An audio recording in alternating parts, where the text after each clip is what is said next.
Good morning, class. So today we are going to continue our lesson on Native Americans and the Revolutionary War. Now, we can't really discuss how the war affected Montana Native Americans directly because we were not a state, we were not even a discovered territory at that time, but it's still important to discuss the effect on Native Americans and the first people who were living in the same area as the colonists, especially during the Revolutionary War. I think we tend to forget about the Native Americans and we just think about, oh, Britain, the colonists, all the battles. But the Native Americans were there first.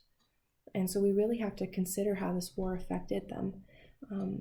Yesterday, our question was, do you think the Native Americans sided with Britain or the colonists? And that's a really important question to ask because each side had their pros and cons.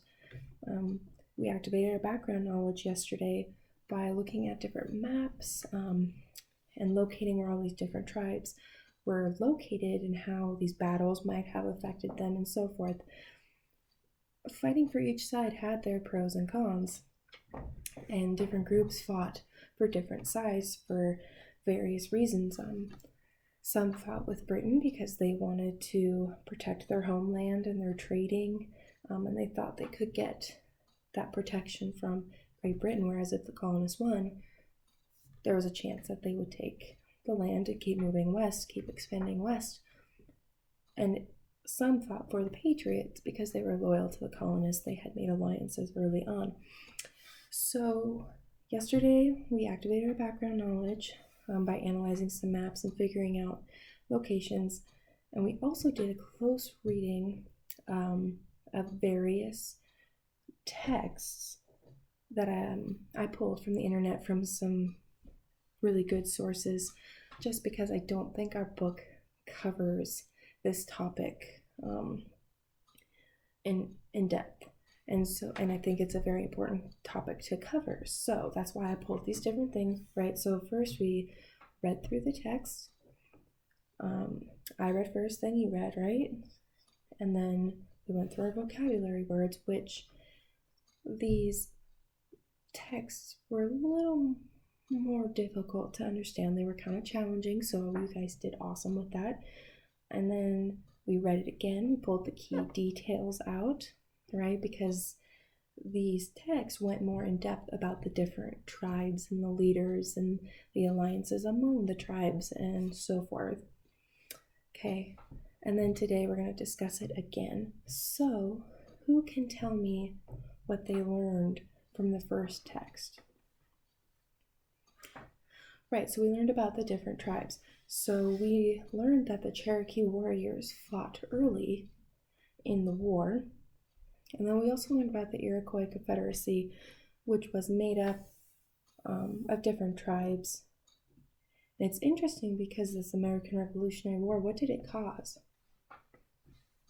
Right, it caused a civil war within that confederacy. And so different tribes such as the Mohawks and the Senecas and the Shawnees fought for Great Britain. And then the Oneidas and the Tuscaroras and the Stockbridges fought for the Patriots, among others. But that's really important to know that the American Revolution not only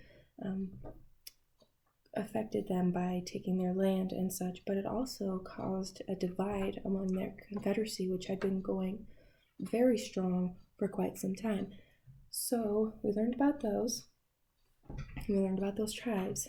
And we also learned that those who fought for Great Britain lost land in the treaty, and those who fought for the Patriots lost land in the treaty. So they both lost in this battle and for what they were trying to protect. So for your assignment, we are going to do writing workshops. You're going to write a report, and you're going to pick a tribe or pick a leader and write a report about that said tribe or said leader.